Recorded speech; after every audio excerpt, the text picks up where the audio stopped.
¿Conoces a Musa Al-Gharbi? Es sociólogo e investigador de la Universidad de Columbia y acaba de sacar un libro fascinante. Aunque su idea principal no es completamente nueva, que el fenómeno woke tiende a centrarse más en gestos simbólicos que en cambios reales, lo que hace que su libro destaque es cómo explica y sobre todo la cantidad de datos que aporta. Realmente es un libro impresionante, os lo recomiendo. Al-Gharbi pone el movimiento woke en perspectiva histórica y lo conecta con lo que él llama el cuarto despertar. Para Al-Gharbi ha habido otros 3 despertares parecidos en el pasado, en los años 20, en los años 60 y en los años 80. Y lo curioso es que, según dice, todos estos tienen algo en común. Surgen cuando hay un exceso de élites, es decir, demasiada gente queriendo ocupar pocos puestos de prestigio. El primer gran despertar en los años 20 fue especialmente intenso.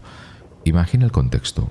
Estudiantes universitarios con grandes aspiraciones pero atrapados por la Gran Depresión. Temían quedarse sin el estatus social que sentían que les correspondía y, claro, en público apoyaban causas como los derechos de los afroamericanos o el feminismo, pero lo que realmente buscaban era seguridad económica y seguridad profesional para ellos mismos. De hecho, al apoyar las políticas de Roosevelt, encontraron la manera de conseguir trabajos estables y bien pagados, y con eso se convirtieron en el establishment al que los jóvenes de los años 60 acabarían enfrentándose en el segundo gran despertar. La historia se repite una y otra vez. Cada uno de estos despertares nace en momentos de crisis, cuando las élites emergentes sienten que sus oportunidades están en peligro. Pero en lugar de cambiar el sistema, lo que buscan es asegurarse un sitio dentro de él.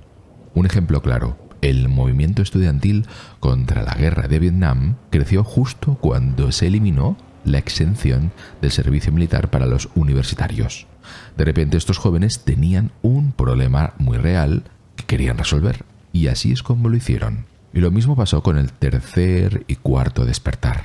Al-Gharbi señala algo muy interesante. Estas élites woke, a las que él llama capitalistas simbólicos, no se dedican a generar riqueza real, sino a gestionar símbolos, narrativas y discursos. Y aunque hablan mucho de dar voz a las minorías, en realidad suelen amplificar solo a las que están alineadas con su visión. Si alguien empieza a cuestionar el dogma, rápidamente lo reemplazan por otra figura más conveniente. Un ejemplo concreto. El término Latinx, que estas élites promueven con bastante entusiasmo, pero que, oh sorpresa, solo usa el 3% de los hispanos, es ideal para ejemplificar todo esto. La mayoría lo considera absurdo e innecesario. Y aquí en España pasa algo similar con palabras como elles o nosotres, que tienen mucho eco en ciertos círculos, pero no conectan con la mayoría de la gente. Otra crítica interesante que hace Al-Gharbi es sobre la cultura de la cancelación. Lejos de ser un arma de los menos favorecidos contra los poderosos, muchas veces la usan las élites para atacar a gente de clases trabajadoras. Por ejemplo, las normas progresistas que penalizan valores religiosos tradicionales en los lugares de trabajo suelen perjudicar más a minorías pobres que a quienes están en una posición de privilegio. Y para entender mejor cómo hemos llegado hasta aquí, merece la pena echar un vistazo al segundo gran despertar: redes clientelares de capitalistas simbólicos.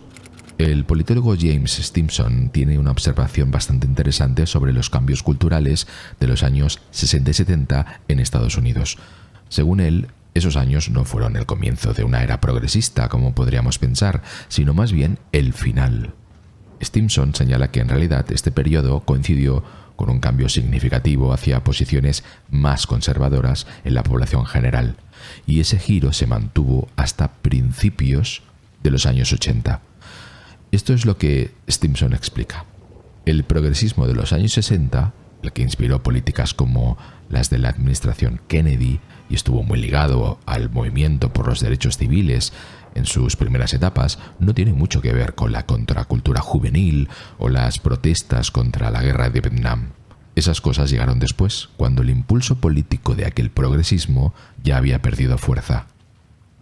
Ahora, si hablamos de cuestiones como la igualdad de género, el racismo o los derechos LGTBI, Stimson reconoce que, aunque las actitudes han avanzado de forma constante con el tiempo, tanto entre generaciones como dentro de ellas, el impacto de los cambios culturales de las élites no ha sido tan duradero como a veces pensamos.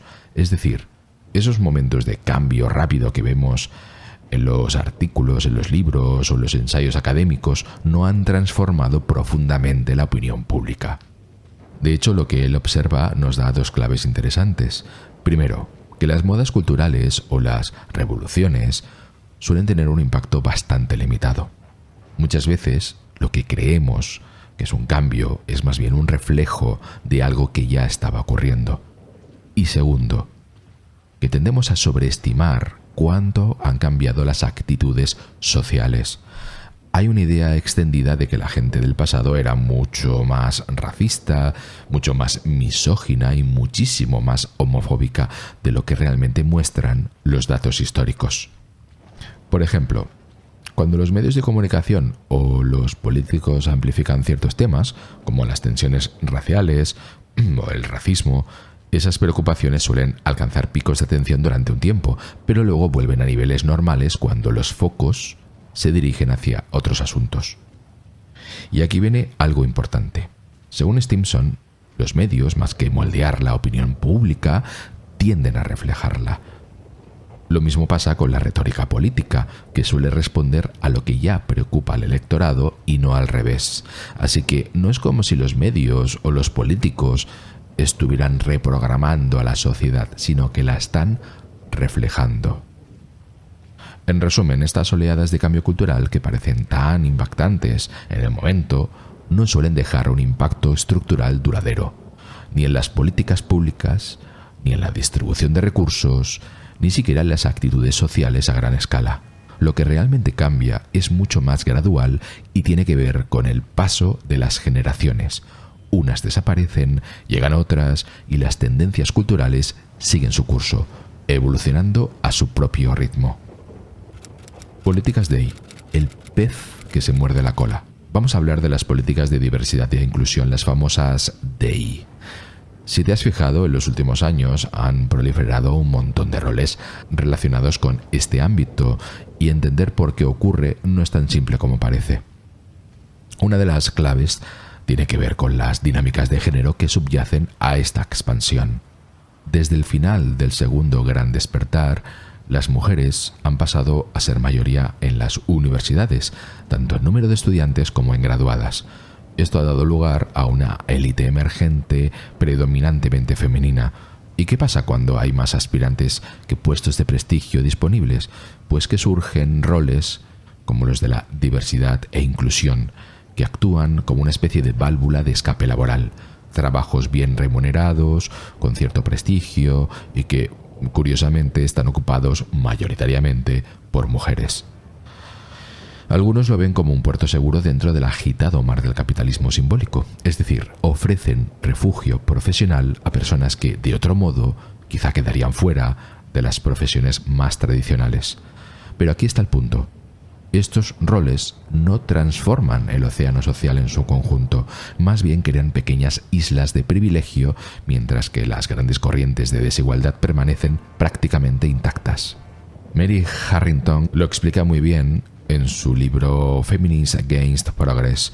Ella habla de cómo en el ámbito universitario ha habido una inflación administrativa durante años, con un número creciente de administradores no académicos, en su mayoría mujeres. De hecho, según un informe de la Universidad de California, más del 70% del personal en áreas como diversidad e inclusión son mujeres.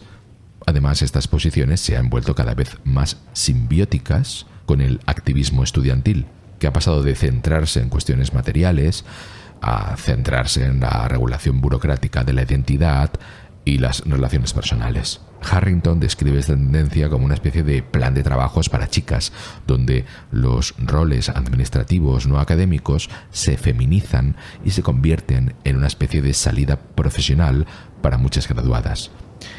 Incluso fuera del ámbito universitario, esta lógica se refleja en sectores como recursos humanos, una de las áreas de más rápido crecimiento en Estados Unidos, donde el 71% de los empleados son mujeres.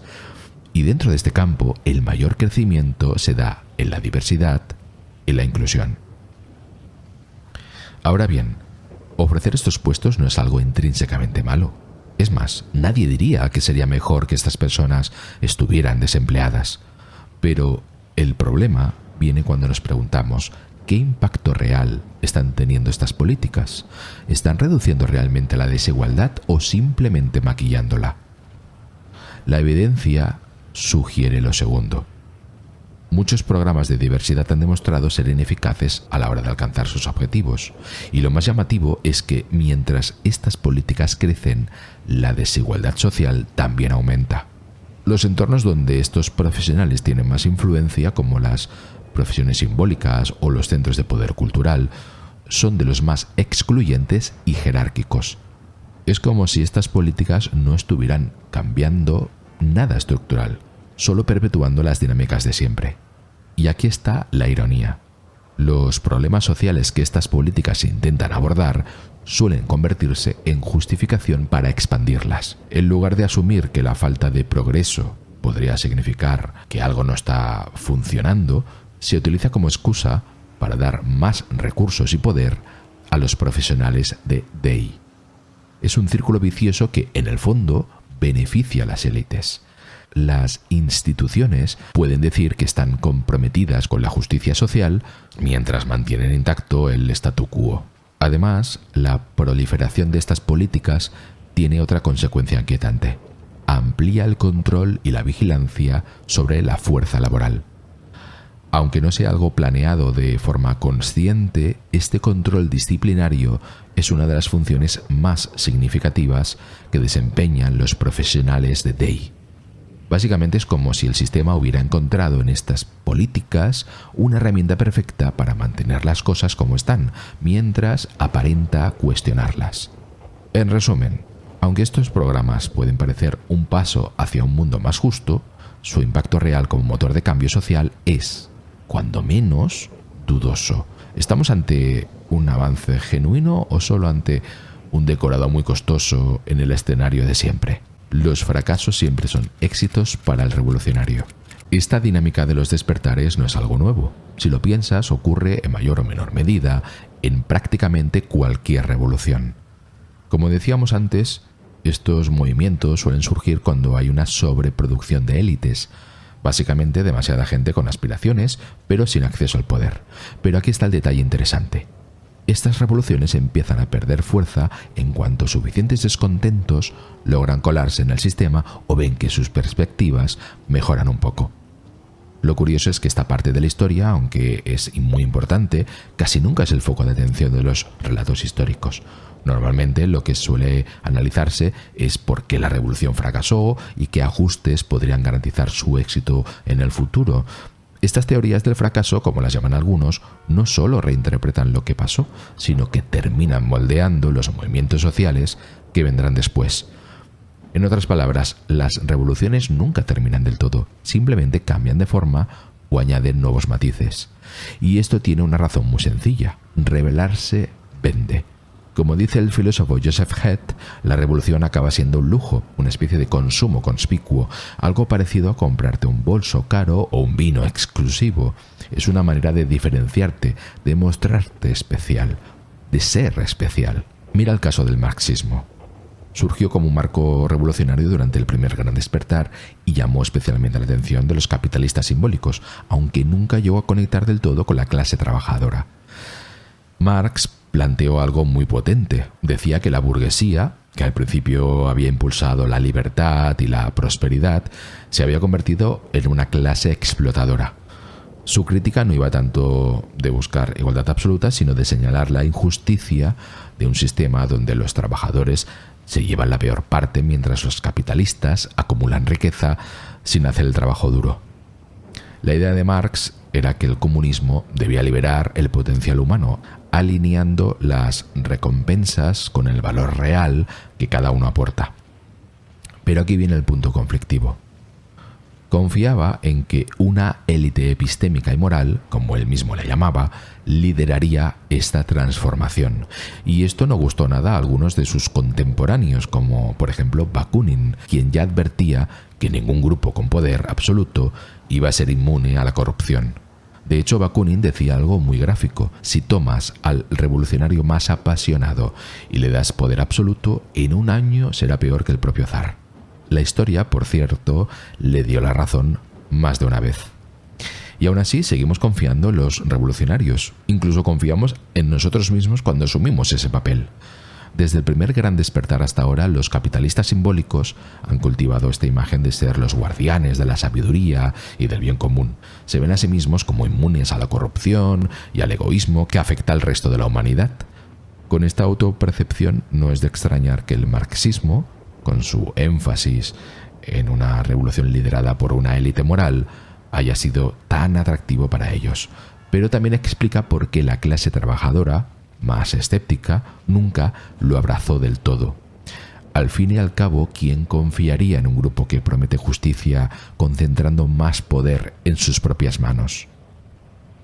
Un ejemplo curioso de esto es cómo Marx, para mantener a los socialistas estadounidenses centrados exclusivamente en la lucha de clases, apoyó la purga de feministas, pacifistas, antirracistas y defensores de la libertad sexual de la Asociación Internacional de Trabajadores.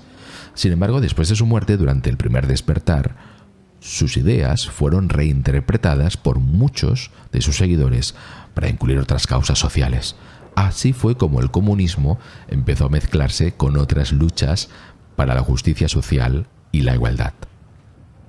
Aunque no todos lo veían con buenos ojos, George Orwell, por ejemplo, se quejaba de que palabras como socialismo y comunismo parecían tener un efecto magnético sobre personajes un tanto excéntricos. Decía con su habitual ironía: a veces parece que estas palabras atraen a todos los bebedores de zumos de frutas, los nudistas, los usuarios de sandalias, los maníacos sexuales, los cuáqueros, los curanderos, los pacifistas y las feministas de Inglaterra. Intercambio de cromos. Es curioso cómo las revoluciones comunistas que muchos esperaban en Estados Unidos y Europa Occidental nunca llegaron a materializarse. Al final del primer gran despertar, cuando quedó claro que esas revoluciones no iban a ocurrir, surgió una teoría que intentaba explicar ese fracaso: la teoría crítica. Marx Horkheimer introdujo formalmente este concepto en 1937 en su obra Teoría Tradicional y Crítica, donde reflexionaba sobre por qué la revolución predicha por Marx no había tenido lugar. El panorama del siglo XX no tenía nada que ver con lo que Marx había anticipado. En lugar de movimientos de liberación liderados por trabajadores, vimos el ascenso del fascismo, el totalitarismo y un capitalismo globalizado que empezó a desdibujar las fronteras entre estados y mercados. Los trabajadores, en lugar de unirse contra los capitalistas, se dividieron por raza, religión y nacionalidad y terminaron luchando en guerras mundiales como soldados y víctimas. Con una nueva guerra mundial en el horizonte, pensar en resistencia o revolución parecía un sueño lejano. Así que la teoría crítica intentó corregir los errores del marxismo tradicional. Su enfoque pasó de la lucha de clases a una batalla cultural. Según estos teóricos, las instituciones y los productos culturales, y por supuesto los capitalistas simbólicos que los controlaban, eran la clave para transformar la sociedad. Ganar esta guerra cultural sería, según ellos, el primer paso para que las personas entendieran su opresión y buscaran su emancipación. Esta idea tuvo un gran eco, sobre todo en la nueva izquierda de los años 60. Pero, una vez más, la revolución no llegó. Al final del segundo despertar apareció otra teoría del fracaso, esta vez propuesta por el CRC, un grupo de lesbianas negras feministas socialistas. Ellas argumentaban que tratar las distintas causas, feminismo, igualdad racial, derechos LGTBI, socialismo, como luchas separadas era un gran error. Solo una revolución interseccional que combinara todas estas luchas podría garantizar una verdadera liberación. Además, el CRC criticó cómo dentro de los propios movimientos las prioridades del bien mayor a menudo se silenciaban a los más marginados. Por eso promovieron lo que llamaron la política de identidad. Su idea era que las comunidades oprimidas deberían liderar su propia liberación, basándose en el amor propio y la solidaridad mutua. En lugar de competir por decidir qué tipo de opresión era más importante, propusieron una estrategia que abordara simultáneamente varias dimensiones de la injusticia, formando coaliciones basadas en intereses compartidos. Aquí hay algo muy interesante. Esta lógica de centrarse en los propios intereses puede recordar un poco al famoso argumento de Adam Smith sobre el capitalismo. Según Smith, al buscar su propio beneficio, las personas, sin querer, terminan promoviendo el interés de la sociedad. El CRC aplicó esta idea, pero desde una perspectiva completamente distinta. Centrarse en las propias luchas podía ser la manera más efectiva de construir un movimiento transformador. Con el tiempo, esta lógica se reinterpretó de formas bastante diferentes. Por ejemplo, hoy vemos cómo ciertos comportamientos que antes serían criticados como elitistas u opresivos son celebrados como actos de empoderamiento cuando los protagonizan mujeres, personas racializadas o miembros de las comunidades LGTBI que han llegado a posiciones de poder. Es una especie de híbrido ideológico donde el éxito personal se presenta como un triunfo colectivo. Pero como señalaba Barbara Smith, una de las fundadoras de CRC, este enfoque está muy lejos de los ideales originales del colectivo.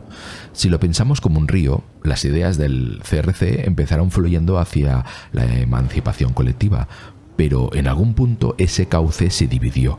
Una corriente tomó un giro más individualista, donde los logros personales de las élites marginadas se redefinieron como victorias para todos, dejando atrás las masas marginadas. Esto nos lleva al tercer gran despertar, donde conceptos como la política de identidad cobraron protagonismo. En este contexto también surgió la teoría crítica de la raza, que planteó una nueva forma de abordar la persistente desigualdad racial. En lugar de elegir trincheras culturales o económicas, esta teoría se adentró en el terreno legal, buscando subvertir el sistema desde dentro. Era una especie de alquimia intelectual, intentando transformar las leyes opresivas en herramientas de justicia. Con el tiempo, estas ideas se expandieron e interactuaron con otros movimientos como el feminismo de tercera ola, la teoría queer y el activismo postcolonial. Pero como una semilla arrastrada por el viento, estas teorías terminaron en terrenos que sus fundadores quizá nunca imaginaron. Y ahora, mientras vemos cómo el cuarto despertar comienza a apagarse, surge la pregunta inevitable: ¿qué nuevas teorías del fracaso emergerán? Una cosa parece clara: siempre habrá despertares, porque son herramientas poderosas para conferir estatus a las élites. Y siempre habrá tensiones internas, porque dentro de estos movimientos se libra una constante carrera de virtuosismo moral. ¿Quiénes son las élites? A menudo hablamos de las élites, pero ¿quiénes son exactamente? ¿Quiénes son ahora? Hemos visto que no se trata de un grupo fijo o estático. Las élites no son una entidad inamovible, sino una dinámica de poder que con cada nuevo despertar pone a unos en la cima mientras otros son desplazados. Sin embargo, aunque cambien de los nombres y los rostros, las élites tienen algo en común: sus estrategias y sus luchas por el control. Una táctica clásica de las élites emergentes es desacreditar a las élites dominantes. Las acusan de estar demasiado vinculadas a los privilegios y las presentan como desconectadas de las necesidades reales de las minorías o de los desfavorecidos. Y claro, para contrarrestar esto, las élites dominantes intentan redoblar su compromiso con las causas progresistas. Todo se convierte en una especie de competición por ver quién es más virtuoso, quién puede defender mejor la justicia social. Pero esta lucha interna, lejos de resolver algo, suele acabar desacreditando a ambas partes. Las élites establecidas y las aspirantes terminan viéndose como desconectadas y autorreferenciales, lo que alimenta la percepción de que ninguna está realmente en sintonía con la mayoría. Aquí es donde entran los capitalistas simbólicos conservadores, los anti-woke, los populistas de derecha. Aprovechan estas divisiones y la creciente alineación del público hacia las élites progresistas para posicionarse como restauradores del orden y la racionalidad. Su discurso promete desmantelar instituciones que consideran corruptas o desorientadas y con eso consiguen atraer a un público harto de las guerras culturales. Es curioso porque estas guerras culturales no suelen surgir por avances materiales significativos para las minorías. Desde los años 60, los progresos hacia la igualdad han sido desiguales y limitados. Más bien, estas tensiones responden a una alienación cultural, de que las élites están desconectadas de la realidad de la mayoría. Y con cada despertar, esta brecha entre las élites, los capitalistas simbólicos sobre todo, y el público general, se amplía. Esto da pie a la creación de instituciones culturales alternativas que prosperan atacando a las élites dominantes como excluyentes y censoras. Es un ciclo sin fin. Las élites progresistas, al intensificar su retórica y sus prácticas, a menudo terminan preparando el terreno para el ascenso de sus detractores. Entonces, ¿cómo identificamos a las élites? Es sencillo. Observa quién prospera en la sociedad y quién se queda atrás. Los capitalistas simbólicos, por ejemplo, son los grandes ganadores del sistema actual. Pero aquí hay un matiz interesante. Nadie quiere identificarse como élite. Es casi un tabú. Los administradores de instituciones se presentan como engranajes impotentes de un sistema que no controlan. Los ricos prefieren decir que son simplemente clase media. Incluso los multimillonarios evitan la etiqueta de ricos, como si fuese algo que los desacredita. Este rechazo al estatus elitista viene acompañado de una estética de modestia. Las antiguas marcas de prestigio ahora predican la comodidad y la corrección política. Vestir informal, evitar exhibiciones de riqueza y hablar de altruismo y filantropía son las nuevas reglas del juego. Pero como señala Anand Giridharadas en su libro Winners Take All, esta filantropía no es más que una herramienta para redibujar la sociedad a conveniencia de las élites, mientras dicen resolver problemas sociales. En el fondo, el papel de los capitalistas simbólicos es esencial en esta narrativa. Son los intelectuales, burócratas, consultores y comunicadores los que dan forma al relato contemporáneo. No producen objetos tangibles, crean y gestionan ideas. En esta economía simbólica, el conocimiento y los valores culturales son más valiosos que el oro. Un título universitario, por ejemplo, funciona casi como un pasaporte para entrar en esta élite. Lo interesante es que esta clase no se define solo por su éxito financiero.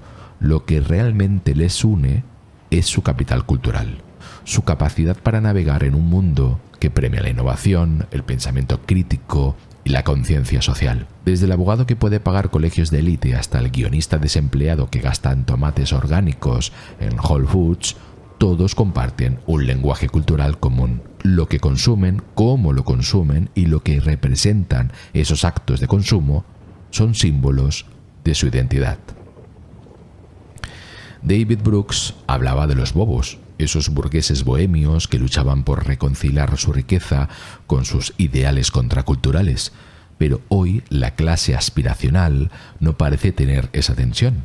Su consumo no busca trascender el materialismo, sino sustituirlo por significantes simbólicos.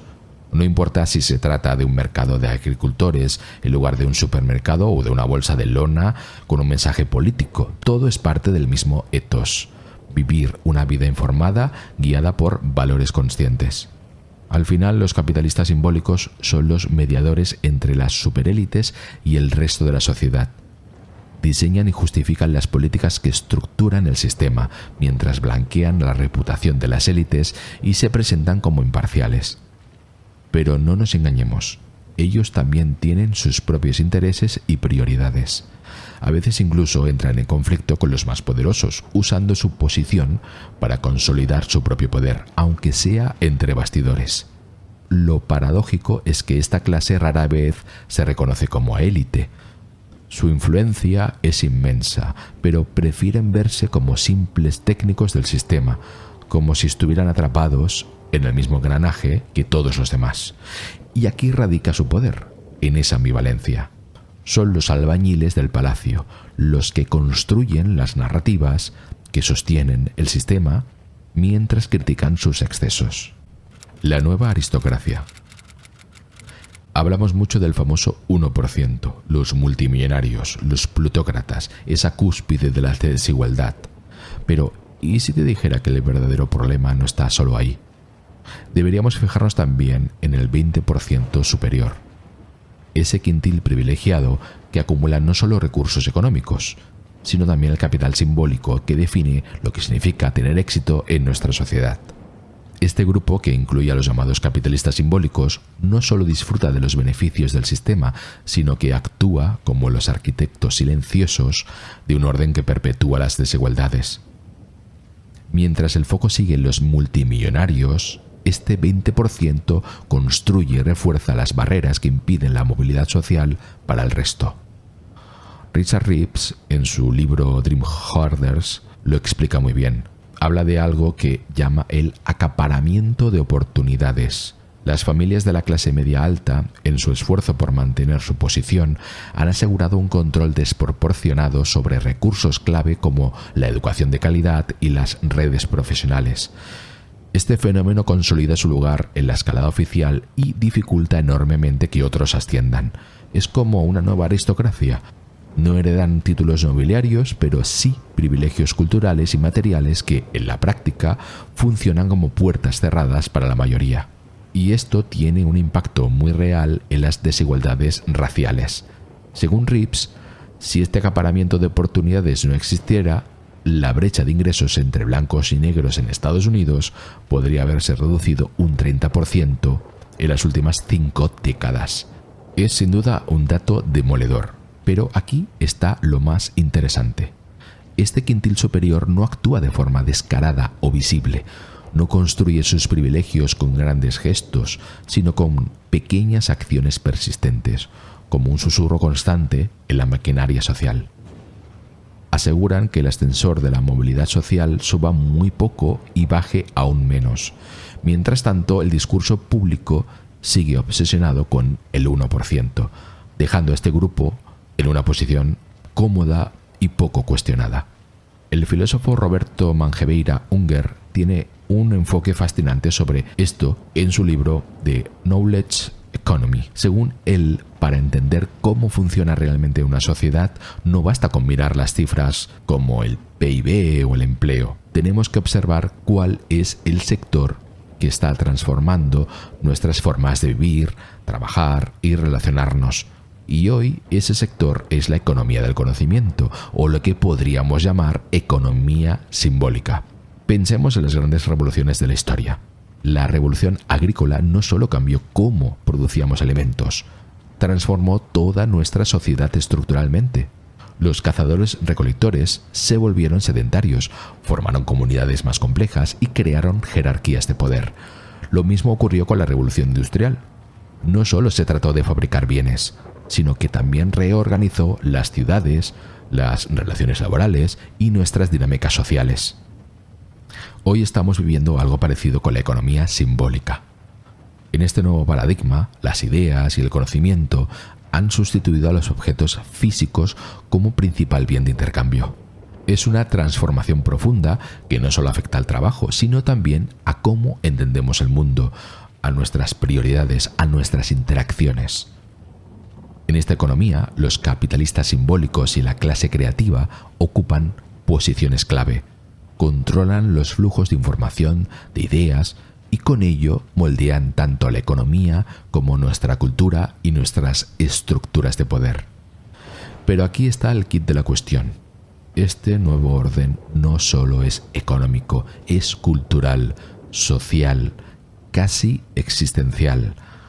Redefine qué significa vivir y prosperar en sociedad. No se trata solo de qué producimos, sino de cómo nos definimos a nosotros mismos. Y en este proceso, los capitalistas simbólicos emergen como los grandes ganadores de nuestra era, no por su riqueza económica, sino por su capacidad para manejar el conocimiento y los símbolos que dan forma a nuestras realidades.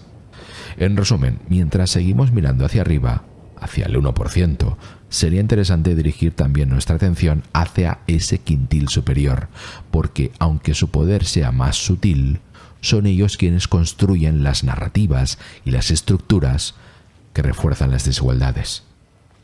Y quizás, al comprender esto, podamos empezar a desmantelar las barreras que mantienen el ascensor social detenido para tantos.